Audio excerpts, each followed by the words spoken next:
Greeting, excuse me. Clear my throat. Black light. Quickly, we're going to show you this right here. This is the bombing over in Iraq that killed General Soleimani.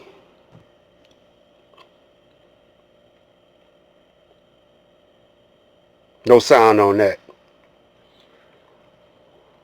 A war crime about some of those who say that هاي العجلة الثانية. هذا البشر محترق لا حول ولا قوة. Some of those politicians say this was a war crime.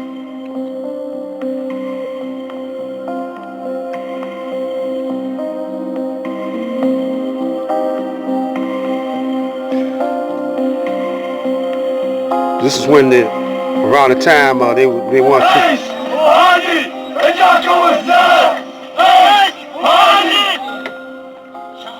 Around the time they wanted to impeach Trump.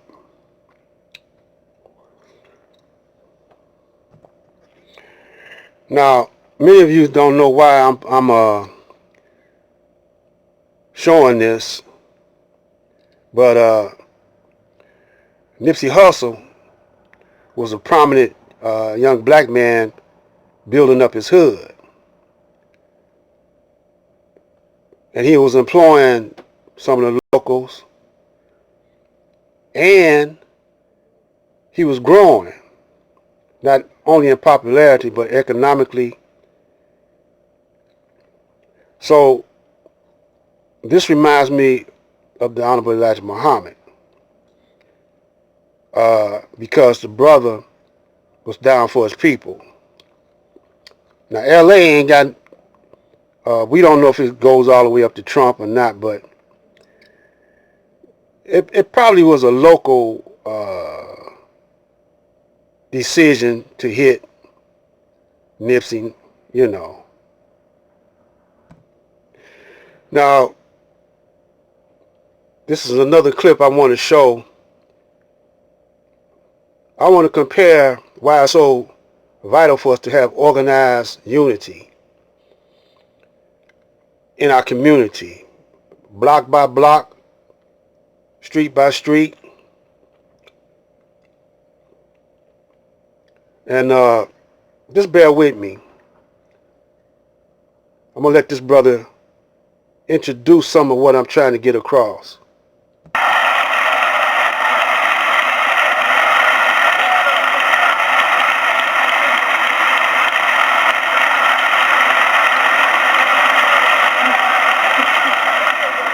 Brothers and sisters, in our business enterprises during the past year, we moved toward $50 million in income.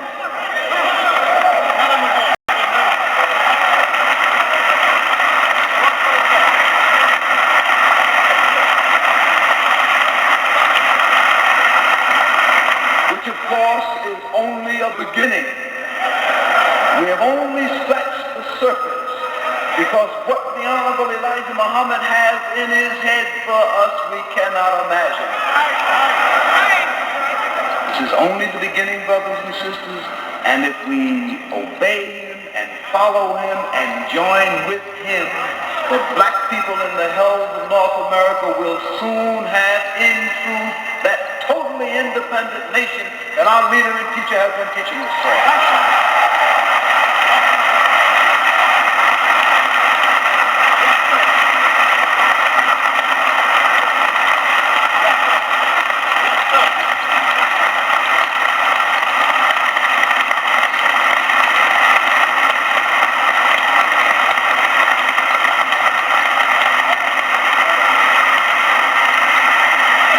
Move right along, brothers and sisters, I would like to just read to you a list of some of the enterprises of the Nation of Islam.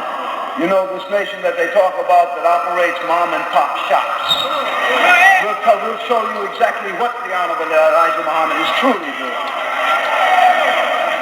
Salam restaurants, the Muslim import stores, the Muslim fish house, the Shabazz grocery store, the Shabazz bakery and coffee shop, Temple No. 2 clothing store and office building, the new sales and office building on 78th Street, the Guarantee Bank and Trust Company.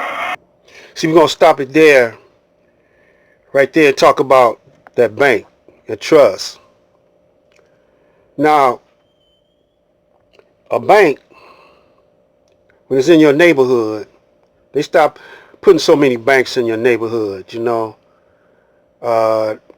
They start moving main branches of banks out in the suburbs here in Detroit. And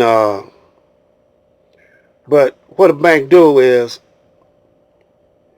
if you need a loan, you know. Oh, you're ready to go, babe. I'll be back. All right, baby.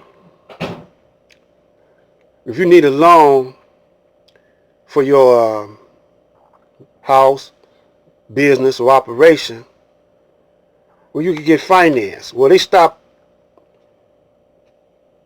financing and mortgaging houses in the inner city, but people will still bank there. So you know, a bank don't use your money. I mean, don't hold your money there. They put in, you know, they lend it out. Then they used to charge. They used to give you interest on your money that was in their bank for lending out money. So when they moved the banks out the neighborhood, but they had holdings, houses and stuff like that, the banks, the white banks wouldn't, you know, they wouldn't fix up on the house if somebody move it out, and the real estate company come in, but the bank owned it, and they would let the house just disintegrate, you know. But now here's a bank. The Muslims got a bank in the hood, loaning out money to the community so they could build on stuff. Now, you wouldn't have to go to the white man. It's your own people, you know, building up on their own neighborhood. Where's the black banks at now? Now, we got a few here in Detroit, but they're not that effective, you know. So at one time we had black banks, but now there's hardly none. So this is the mindset of the Honorable Elijah Muhammad. Farms in Michigan, farms in Georgia. Why is these farms would be so important to us right now? Because Monsanto's, you know, they are producing seedless food. We don't know what's in them. Brothers say, well, just eat your vegetables. But we don't know if they're real or not. You know, clone vegetables and especially the meats. Do you know that the cows, the milking of cows back in the day was a different process, homogenized milk. It's totally changed. So the milk process now is not the same as back before. The Honorable Elijah Muhammad used to raise chickens, but he didn't never let the chickens touch the ground.